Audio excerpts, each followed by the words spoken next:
नमस्कार। आज मैं जनता की आवाज़ न्यूज़ चैनल से आज हमारे साथ हैं जेपी चतुर्वेदी जी, जो सामाजिक कार्यकर्ता हैं और पूरे देश की खबर रखते हैं। तो मैं जानना चाहूँगा, जो ये विनेश के साथ जो हुआ है, जो हमारी पहलवान है, क्या कहेंगे जेपी चतुर्वेदी जी उनके लिए? देखिए, देश के प्रधानमंत्री माननीय नरेंद्र दामोदर दास मोदी और राजा बाबू देशवासियों का ध्यान भटकाने के लिए एक उभरते हुए खिलाड़ी का वध कर दिया।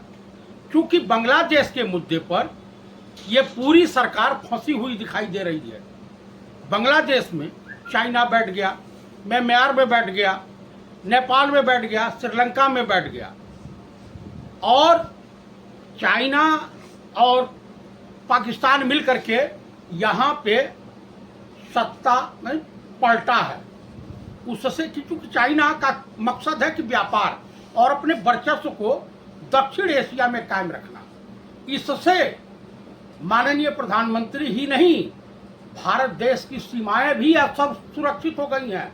क्योंकि ये जो घेराबंदी हो रही है, पाकिस्तान अपना बदला 1971 का किसी भी कीमत पर देश से लेना चाह रहा है।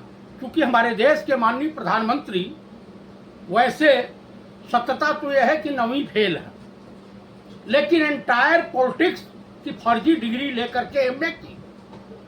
दुनिया के किसी यूनिवर्सिटी में एंटायर पॉलिटिक्स नहीं पढ़ाई जाती है। चतुर्वेदी जी आज सवाल को घुमा रहे हैं। मैं ये पूछना चाह रहा हूँ, जो विनेश फोगाट हैं, उनको स्वर्ण पदक मिलने वाला था कि किन कारणों से वो स्वर्ण पदक नहीं मिला, आप ये बताइए। भाई, नीता अंबानी और जैसा क्रिकेट कंट्रोल बोर्ड के जैसा है, और नीता अंबानी रेसलर फेडरेशन की डायरेक्टर जनरल है, सीईओ कह लीजिए। न उनको रेसलिंग के बारे में जानकारी है, न एथलेटिक्स के बारे में जानकारी है, और न जैसा को क्रिकेट के बारे में जानकारी है। कुल मिलाकर के जितने भी चेहरे आपको दिखाई देंगे, ये चेहरे अगर वो गोल्ड मेडल लेकर के आ जाती तो ये होता कि इनके साथ जो बर्ताव कुश्ती संघ के अध्यक्ष ब्रजभूषण शरण सिंह, माननीय प्रधानमंत्री और अमित शाह के चहेते ने जो कर्म कुकर्म किया था, जो आरोप प्रत्यारोप लगा था। आप बताइए कि एक आरोप लगता है अयोध्या में एक मुस्लिम के ऊपर, 70 साल के बुजुर्ग के ऊपर, तो उसका घर गिरा दिया जाता है, उसकी दुकान गिरा दी जाती है, लेकिन इस चहेते सांसद की गिरफ्तारी नहीं हुई।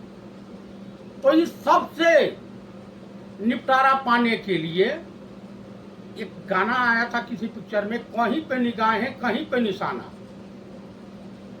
निगाह तो कहीं और है और निशाना कहीं और है। इसका परिणाम जानते हैं क्या होने जा रहा है?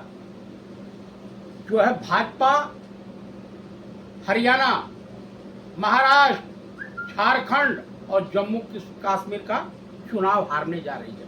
दरअसल देश के प्रधानमंत्री बलात्कारी, व्यभिचारी, भ्रष्टाचारी, देशद्रोहियों के सरगना माने जाते हैं।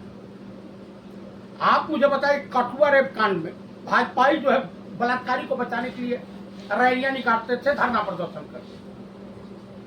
आखिर कुल मिला के माननीय प्रधानमंत्री जो है शिष्य किसके हैं? आसाराम की। तो बुद्धिया मार्केट में तो बिकती नहीं है। यही बांग्लादेश में तख्ता पलट हुआ, देश की विदेशिनी फेल हो गई। उसके बाद आइए, आए दिन ट्रेन दुर्घटनाएं हो रही हैं। आज बिहार में एक ट्रेन पटरी से उतर गई, मालगाड़ी, 5 डिब्बे उतर गए।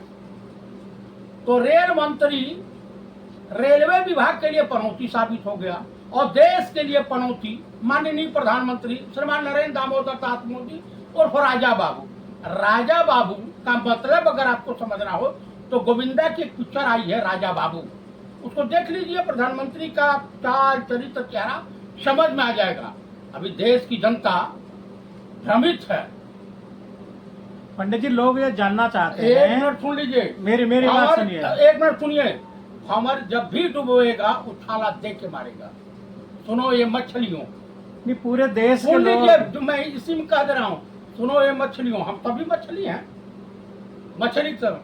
सुनो ये मछलियों, तुम्हें चारा दे के मारेगा। तुम्हें गर्व है हिंदुस्तान की जनता जनार्दन की अच्छे दिन भी आएंगे, कभी अच्छे दिन भी आएंगे। बड़ा चालाक दुश्मन है, सहारा दे के मारेगा। ये आरएसएस और बीजेपी अभी दलितों का हो रहा है ना, आरक्षण को समाप्त करना आरएसएस चाहती है कि आरक्षण समाप्त कर दिया जाए। न सरकार चाहे जर्नल कास्ट के हो, अपर कास्ट गरीब हो, चाहे ब्राह्मण हो, राजपूत हो, जो भी हो, या दलित हो या ओबीसी हो, आरएसएस वाले जिसको चाहेंगे उसको नौकरी मिलेगी, जिसको नहीं चाहेंगे उसको नौकरी नहीं मिलेगी। आरक्षण खत्म कर देंगे। आरक्षण खत्म करना मोहन भागवत आरएसएस की जो है, क्योंकि हिंदुस्तान की जनता को ये गुलाम बनाना चाहते हैं। 2014 में गुजरात मॉडल दिखा करके सरकार बनी थी कि अच्छे दिन आएंगे, 15-15 लाख यूं ही सबके खाते में आ जाएंगे।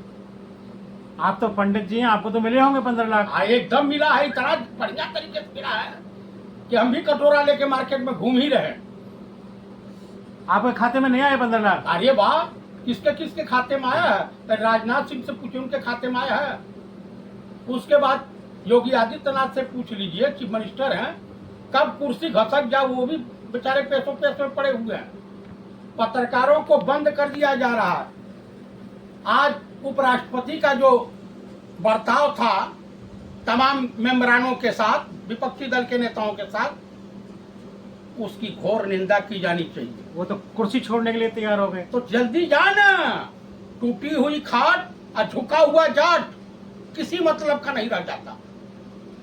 समझ रहे हैं क्या कह रहे हैं आप? मैं जो कह रहा हूं वही अटल सत्य है। जाट समुदाय से पूछ लेना, वही सत्य है। नहीं ये तो सही है कि जाट तो बड़े दुखी हैं। जाट दुखी, ये बताइए कि वो जाट जब उनके ऊपर आया, जब किसी ने मिमिक्री की, किसी सांसद ने कहे कि मैं किसान का बेटा हूं, मैं जाट हूं, तो जाटों ने कहा कि टूटी हुई खाट और झुका हुआ जाट किसी काम का नहीं रह जाता। ये किसानों के ऊपर कितनी बार बोले। हरियाणा की बेटी, जाट समुदाय की बेटी, देश की बेटी विनेश फोगाट के साथ जो बर्ताव हुआ इंडिया में तो हुआ ही, और सिस्टम से हार गई बेटी, हरवा दी गई। आज तो सभापति रोने के लिए तैयार हो गए। कुछ भी करेंगे, देश का प्रधानमंत्री रोने गाने वाला है। विधवा आलाप जानते हैं? विधवा आलाप, रुदाली पार्टी, अब ये रुदाली पार्टी में तब्दील हो गए। गांव में पहले जमाने में नवाबों वाबों के वहां, रईसों के वहां अगर कोई मर जाता था तो रोने के लिए किराए पे रुदाली पार्टी बुलाई जाती थी, जैसे ऑर्केस्ट्रा पार्टी है, पहले रुदाली पार्टी हुआ करती थी। तो कुल मिलाकर के देश का अस्तित्व, देश की सीमाएं असुरक्षित हैं इस तानाशाही सरकार की। हर तानाशाही का अंत शेख हसीना जैसा ही होता, चाहे हिटलर या मुसोलिनी का देख लीजिए।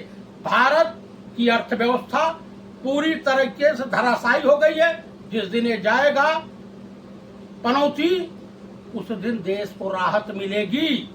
आपने एक सवाल और खड़ा कर दिया शेख हसीना के लिए। कहाँ है शेख हसीना? भारत में एक तानाशाह के खेमे में मौजूद है। क्या कर रही है यहाँ पे? ये शरण हुई हैं, बांग्लादेश जाएंगी, लटका देंगे सब। इनके करप्शन के इतने उजागर होंगे कि हालत खराब हो जाएगी। एक विद्वान वहां का पीएम हुए हैं, नोबेल पुरस्कार विजेता, उन्होंने क्या कहा? कहा कि अल्पसंख्यकों पर यहाँ के बहुसंख्यक अत्याचार करना छोड़ दें, अन्यथा मैं इस्तीफा देते, मैं भी देश छोड़ के चला जाऊंगा। अब देखिए कहीं अत्याचार नहीं हो रहा, यहाँ दिखा रहे हैं लोग सोशल मीडिया पे, ये हुआ वो हुआ ये हुआ। नहीं, भाजपा वाले तो कह रहे हैं कि दलितों पे अत्याचार हो रहा है वहाँ पे। कहाँ पे? बांग्लादेश में। दलितों को हिंदू भी मानते हैं क्या भाजपा वाले? नहीं, कभी वो बोलते हैं कि हिंदू पे अत्याचार हो रहा है, अब आज बोल रहे हैं वो दलितों पे हो रहा है। हिंदू मानते हैं, दलित हिंदू नहीं है। नहीं, भाजपा वाले मानते हैं, मोहन भागवत मानते हैं, हम तो मानते हैं भैया। वो मानते हैं नहीं मानते? नहीं, मोहन भागवत तो दलित ही बोलते हैं उन्हें। दलित बोलते हैं ना जी। ये आरक्षण छुआछूत को समाप्त करने के लिए बना था। समझ रहे हैं कि छुआछूत समाप्त हो, सबको समाज की मुख्य धारा से जोड़ा जाए, देश विकास के रास्ते पर चले, मजबूत हो। ये है आरक्षण का मकसद। समझ रहे हैं? आपसी भाईचारा, प्रेम व्यवहार, गंगा जमुनी तहजीब इस देश में कायम रहनी चाहिए। यही पंडित राहुल गांधी कहते हैं कि नफरत के बाजार में मोहब्बत की दुकान। सच्चा हिंदू, सच्चा सनातनी वही है जो नफरत, हत्या और द्वेष, असत्य के रास्ते पर न चले, वही सच्चा हिंदू है, सच्चा हिंदुस्तानी है और सच्चा सनातनी है। आज की हमारी बातचीत कैसी लगी